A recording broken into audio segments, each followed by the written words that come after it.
Welcome to the Real News Network. I'm Jessica Devereaux in Baltimore. Health insurance giant AETNA made headlines, becoming the latest company to raise its minimum wage. The company is raising its wage to $16 an hour, which is more than double the current federal minimum wage of $7.25.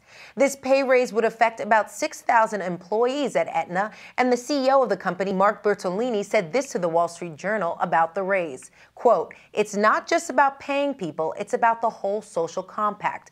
Why can't private industry step forward and make the innovative decisions on how to do so?"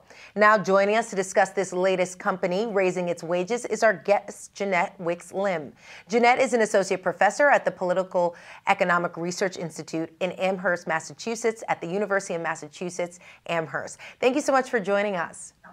Hi, thanks for having me. So Jeanette, let's get right down to it. What do you see as being so significant about this wage hike?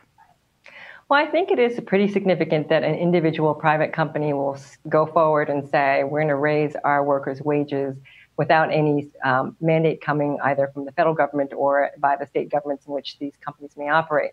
So I think it is significant. I mean, it does follow on the heels of the Gap and IKEA also raising the wages of their lowest paid workers.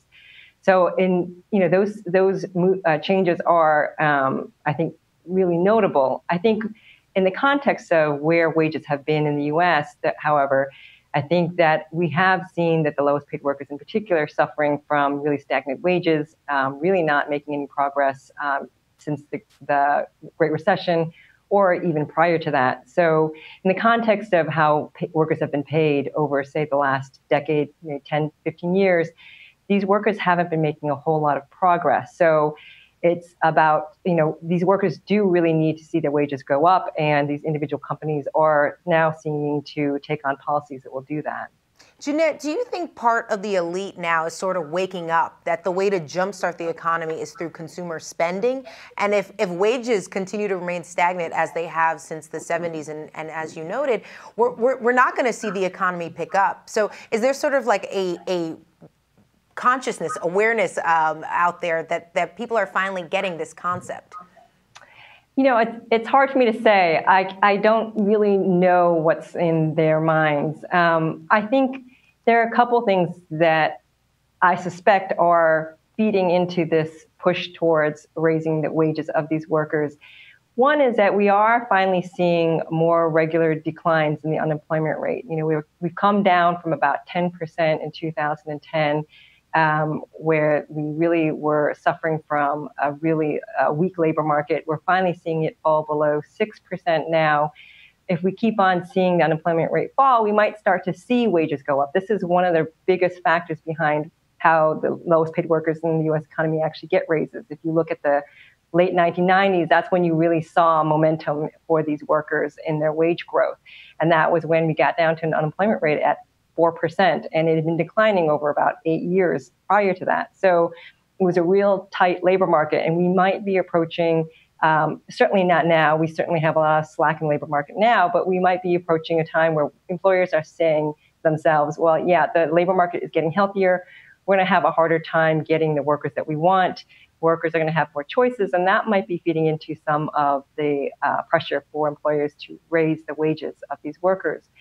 And I mean, additionally, and this is only me just sort of trying to make sense of what's going on with these individual firms, I can imagine that since the workers' wages have been really stagnant, especially the workers at the very low end of the wage distribution, for a long period of time, there is the possibility that workers are just frustrated, demoralized, are not as productive as they might be if they were feeling like they were being paid something of a fair wage.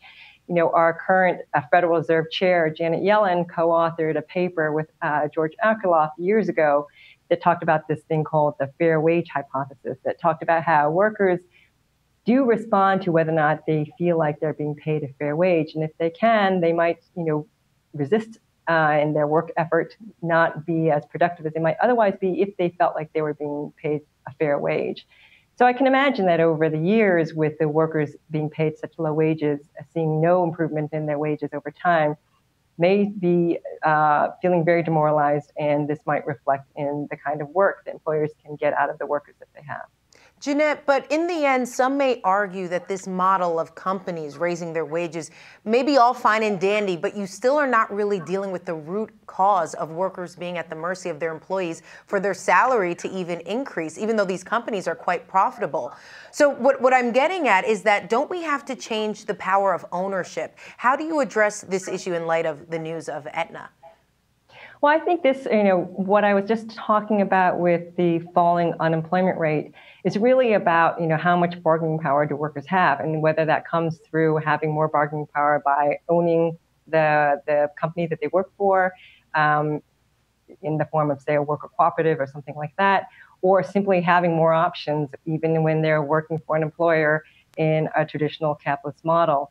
I think right now, workers don't have a whole lot of bargaining power, but as the unemployment rate falls, you'll start to see that there's going to be more and more pressure for employers to do the things that workers are demanding. So, yeah, there could be, then there is this fundamental issue about how do we organize our businesses, but to get to a point where workers have more, power to have more say over their workplace, and part of it is going to be pulling the unemployment rate down so that workers can negotiate more effectively. And then it may be not just over wages, but over the terms of employment, over what kind of say they have in the workplace that they work in, and ultimately who gets to own the firms that they are employed in. All right, Jeanette Wicks-Lim, thank you so much for joining us from Amherst, Massachusetts. Thanks a lot. And thank you for joining us on the Real News Network.